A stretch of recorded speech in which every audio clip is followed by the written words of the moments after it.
बहुत सारे successful mission को अंजाम देने के बाद अब मेरा वैकेशन मोड ऑन हो चुका था। मैंने तुरंत फ्लाइट पकड़ी और सहारा के जंगलों के बीच स्थित एक बेहद खूबसूरत जगह पर गया। वहां पर काफी सारे एफिल टावर बन रहे थे और एक दिन मैं जंगल का आनंद उठाने के लिए अमेज़न के घने जंगलों में चला गया। वहां पर अचानक से एक नरभक्षी पेड़ ने मेरे ऊपर हमला कर दिया। मैं इस हमले के लिए तैयार नहीं था, लेकिन मैंने अपनी बुद्धि लगाई और एक नरभक्षी पेड़ का मुकाबला दूसरे नरभक्षी पेड़ से कर दिया। नरभक्षी से याद आया कि मेरा बॉस कैसा होगा, और कहते हैं ना, think of devil and devil is here. अचानक से बॉस का फोन आया और उसने मुझे अपने अड्डे पर बुलाया।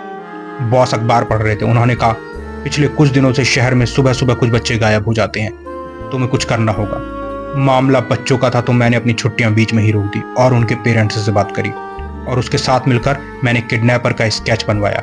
स्केच इतना तगड़ा था कि मुझे 99% भरोसा हो चुका था कि अब यह चोर पकड़ा जाएगा। उसके बाद शहर के कोने कोने में फैले मैंने अपने अंडरकवर एजेंट्स से बात करी।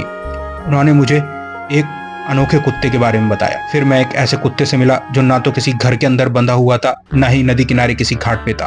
तो मैं समझ गया, ये धोबी का कुत्ता है, ना घर का है ना घाट का है। धोबी का कुत्ता मुझे खुले मैदान में ले गया और वहां पर उसने सूंघ सूंघ कर कुछ काली पन्नियां निकाली। वो काली पन्नियों में इस मामले से जुड़े बेहद अहम सबूत थे। सबूत इतने अहम थे कि मुझे डर था ये किसी के हाथ न लग जाए, तो मैंने सबूतों में आग लगा दी। उसके बाद मिशन को पूरा करने के लिए मैं हनुमान जी का आशीर्वाद लेने गया। मैंने अपनी इधर उधर नजरें दौड़ाई तो देखा एक बस है जो बिना ड्राइवर के चले जा रही है। मैं समझ गया था ड्राइवर बस के अंदर नहीं है तो पक्का कहीं बाहर ही भाग रहा होगा। मैंने उसका पीछा किया। इतने में एक आंटी ने मेरी आंखों में धूल झोंकने की कोशिश करी। मुझे लगा ये पक्का किडनैपर से मिली हुई है।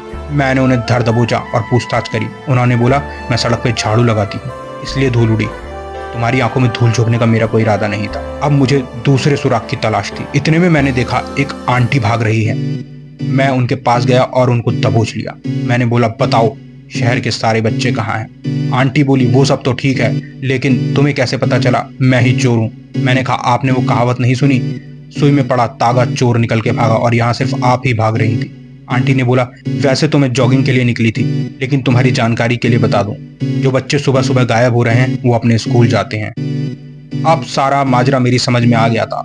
सिर्फ मैं ही बेवकूफ नहीं था, मेरा बॉस भी एक नंबर का बेवकूफ था। तो आज की कहानी से हमने सीखा कि कर्म करते जाओ और फल की चिंता मत करो। धन्यवाद। मिलते हैं ऐसे ही किसी फर्जी केस में। तब तक के लिए टाटा बाय बाय। हमारे चैनल को लाइक करें, शेयर करें, सब्सक्राइब करें, और आपका ही ऐसा कोई सनसनीखेज केस हो तो हमें जरूर सौंपें।